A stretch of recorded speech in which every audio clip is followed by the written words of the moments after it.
प्रेम सबके मन में जगाने लेकर आए हैं कृष्ण और पार्टी बॉय। भारत है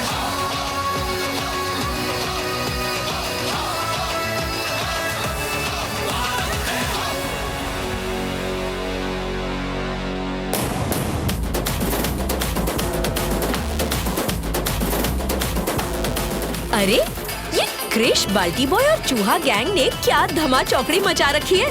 फुल ऑन पार्टी। चलो पूछती हूँ किस खुशी में। ओहो, मम्मी आ गई। ट्रिश, तुमने MMK की डिग्री कहाँ से ली है? MMK मतलब? मास्टर्स इन मूड खराब करना। ट्रिश, तुम्हें पता है ना, RRR फिल्म का नाटू नाटू सॉन्ग ऑस्कर जीत गया है। अच्छा भला हम ऑस्कर्स में इंडिया की जीत को सेलिब्रेट कर रहे थे। ओह, तो पार्टी इस खुशी में मनाई जा रही थी। लेकिन नाटू नाटू को ऑस्कर मिले हुए तो बहुत वक्त हो गया। हाँ, तो ऐसा कहाँ लिखा है कि हम उसे आज सेलिब्रेट नहीं कर सकते? अच्छा, लेकिन क्या तुम्हें ये पता है कि RRR फिल्म एक फ्रीडम फाइटर की लाइफ से इंस्पायर्ड है? किसकी लाइफ से? एक्चुअली इसकी इंस्पिरेशन आई है आलूरी सीतारामा राजू से। तो फिर देर किस बात की है ट्रिश? कह दो संस्कृति से स्टोरी मोड ऑन।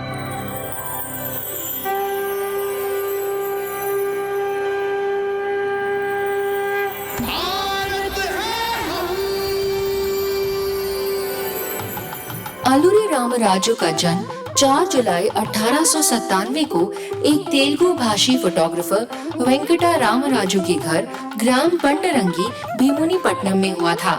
इनकी मां सूर्य नारायणम्मा एक धर्मपरायण गृहिणी थी। जब आलूरी रामराजू सिर्फ 8 वर्ष के थे, तभी उनके पिताजी का देहांत हो गया। आलूरी का लालन पालन उनके अंकल रामकृष्ण राजू ने किया। आलूरी हमेशा अपने ख्यालों में खोए रहते, जिससे उनकी माँ बड़ी चिंतित रहती। मुझे आलूरी की चिंता होती है। ये हमेशा सबसे अलग अपने ही ख्यालों में खोया सा रहता है। और फिर भी वनस्पति विज्ञान हो या ज्योतिष विद्या, घुड़सवारी हो या भाषा ज्ञान, सब में अव्वल आता है। इतनी कम उम्र में तेलुगु, संस्कृत, हिंदी के साथ साथ अंग्रेजी भी समझ लेता है। इसे तो आगे की पढ़ाई के लिए विशाखापट्टनम भेजना चाहिए। बड़े शहर में दोस्त बनेंगे तो इसका अकेलापन भी दूर हो जाएगा। अल्लूरी जब 15 साल के हुए, वो विशाखापट्टनम के एवियन कॉलेज में पढ़ाई करने लगे। कॉलेज में अल्लूरी वाद विवाद में भी अव्वल थे और सबका दिल जीत लेते थे। ऐसे ही एक दिन जब वो कॉलेज के ऑडिटोरियम में किसी टॉपिक पे बोल रहे थे। स्वराज एक वरदान है जिस पर सिर्फ अमीरों और बुद्धिजीवियों का अधिकार नहीं है। इस समाज का मामूली व्यक्ति भी इस स्वराज का हिस्सा है। मैं चाहता हूँ कि एक ऐसा समाज हो जहाँ मृत्यु का भय ना हो, जहाँ हर आदमी सर ऊंचा करके चल सके। बोलते बोलते उनकी नजर खिड़की से उन्हें निहारती एक खूबसूरत लड़की पे पड़ी। वाद विवाद के बाद जब अल्लूरी कॉलेज से बाहर निकले तो वो लड़की उनके पास आकर बोली, तुमने अपने वाद विवाद से हम सबका दिल भी जीत लिया है। अल्लूरी उस खूबसूरत लड़की की बातें सुनकर स्तब्ध रह गए। तभी उनका एक मित्र उनके पास आया और उनसे कहा, ये मेरी बहन है सीता, और सीता ये है मेरा दोस्त आलूरी। नमस्ते। सीता पहली ही नजर में आलूरी के मन में बस गई। अल्लूरी सीता से शादी करना चाहते थे, लेकिन शायद विधि को ये मंजूर नहीं था। सीता के घर वालों ने सीता की शादी कहीं और तय कर दी। शादी कहीं और तय हो जाने के सदमे से सीता ने शादी के मंडप में ही प्राण त्याग दिए। सीता के ऐसे अचानक गुजर जाने के बाद अल्लूरी के मन से जैसे सारी इच्छाएं ही मिट गईं और अपनी पढ़ाई को बीच में ही छोड़ के वो जंगलों की ओर चले गए। वही जंगल जहां धीरे धीरे अंग्रेजी सरकार अपने पैर जमा रही थी।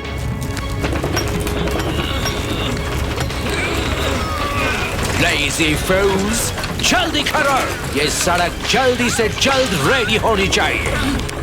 इसे मत मारो सरकार।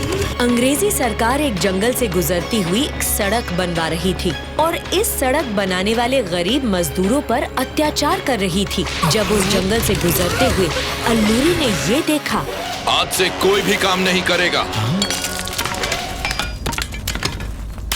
कौन हो तुम? अल्लूरी सीताराम राजू, इस धरती का पुत्र, इन जनजातियों का मित्र और तुझ जैसे राक्षसों का अंत। सीता से अपने निश्चल प्रेम को मान देने के लिए अल्लूरी रामराजू से अल्लूरी सीता रामराजू बन गए। उन्होंने सिर्फ जनजातियों को ही नहीं बल्कि वहाँ के टैक्स वसूल करने वालों से भी बात की। हम भी मजबूर हैं। पहले अगर फसल खराब होती थी तो हम कर माफ भी कर देते थे, पर अब हमारे पास ऐसा कोई अधिकार नहीं है। अब हम इन अंग्रेजों के मुलाजिम हैं, हमें उनका ऑर्डर मानना पड़ता है। और अगर ना मानो तो नौकरी चली जाएगी। और अगर जंगल चला गया तो जीवन ही चला जाएगा। तो हम क्या करें साधुराज? विद्रोह मतलब असहयोग आंदोलन। ये अंग्रेज जंगल में घुसने के लिए हमसे ही सड़क बनवा रहे हैं। मत बनाओ। इन्हें खाने के लिए जो अनाज चाहिए वो हम इन्हें देते हैं, मत दो। ये तुम्हारे बच्चों को अच्छी शिक्षा देने का झांसा देकर उनका धर्म बदलना चाह रहे हैं, मत होने दो। ना इनसे कुछ लो ना इन्हें कुछ दो। ना इनसे कुछ लो ना इन्हें कुछ दो। और इस नॉन कोऑपरेशन मूवमेंट की वजह से अंग्रेजों को खुद चल के अल्लूरी के पास आना पड़ा। नमस्कार साधुराज, इन जनजातियों को काम करने को कहिए। हम जो भी कर रहे हैं सबकी भलाई के लिए कर रहे हैं। अगर आप हमारी मदद करेंगे तो ब्रिटिश सरकार आपको 60 एकर्स लैंड देगी टू बिल्ड एन आश्रम। ये धरती मेरी माँ है और मुझे मेरी माँ के ही आंचल का एक टुकड़ा तोड़ के देने वाले तुम होते कौन हो? Stay away from our jungles, or else you will not be able to see your mother or motherland ever again. मान्यम वीरुडु Alluri Sitaramaraju की जय। अल्लूरी को अब समझ आ गया था कि उनके इस जवाब से अंग्रेज और घातक हो जाएंगे और अब नॉन वायलेंस से काम नहीं चलेगा। तो उन्होंने जनजातियों की सेना इकट्ठी कर उन्हें ट्रेन करना शुरू कर दिया और अंग्रेजों पे वार करना और उन्हें लूटना शुरू कर दिया। आज से 3 दिन बाद अमावस्या होगी। सर्दी का समय है तो ज्यादातर पुलिस वाले चौकियों के अंदर ही होंगे। हमें एक साथ चिंतपल्ली, कृष्ण देवी पेट्टा और राजवमंगी पे आक्रमण करना होगा ताकि कोई अंग्रेज किसी की मदद के लिए ना आ सके। चिंतपल्ली पे सबसे ज्यादा खतरा होगा, वहां मैं खुद जाऊंगा। कृष्ण देवी पेट्टा और राजवमंगी का नेतृत्व गम मल्लुदोरा और गम गंटम दोरा करेंगे।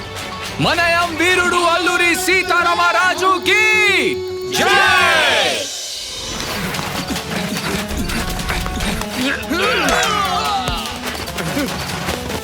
प्लान के मुताबिक अल्लूरी और उनके साथियों ने अंग्रेजों के अड्डों पर धावा बोल दिया और बंदूकें और गोलियां जमा करने में कामयाब रहे।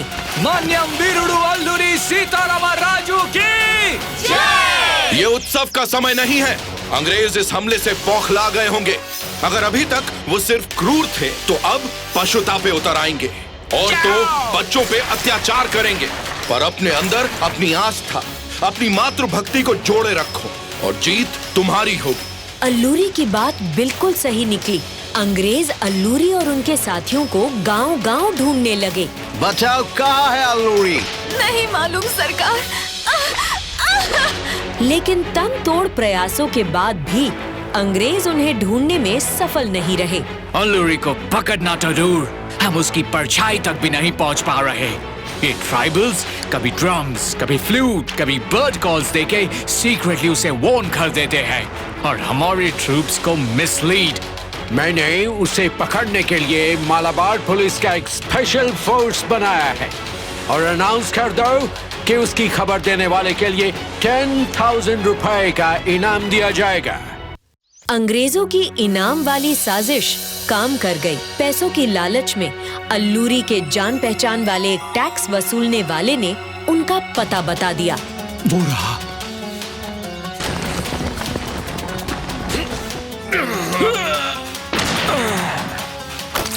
अंग्रेजों ने अल्लूरी को घेर लिया, लेकिन फिर भी उन्होंने हिम्मत नहीं हारी। एक टफ फाइट के बाद अंग्रेजी सिपाही की बंदूक से निकली गोली ने अल्लूरी का सीना चीर दिया और वो वीर गति को प्राप्त हो गए। अपने आखिरी वक्त में भी उनके लबों पर एक ही नाम था, सीता।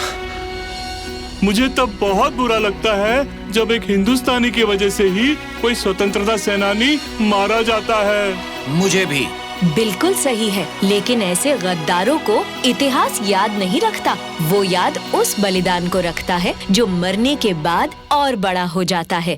9 अक्टूबर 2017 में पार्लियामेंट में उनकी एक मूर्ति लगाई गई और 4 जुलाई 2022 को भीमावरम आंध्र प्रदेश में हमारे माननीय प्रधानमंत्री मोदी जी ने उनके एक 30 फुट ऊंचे ब्रॉन्ज स्टैचू का अनावरण किया।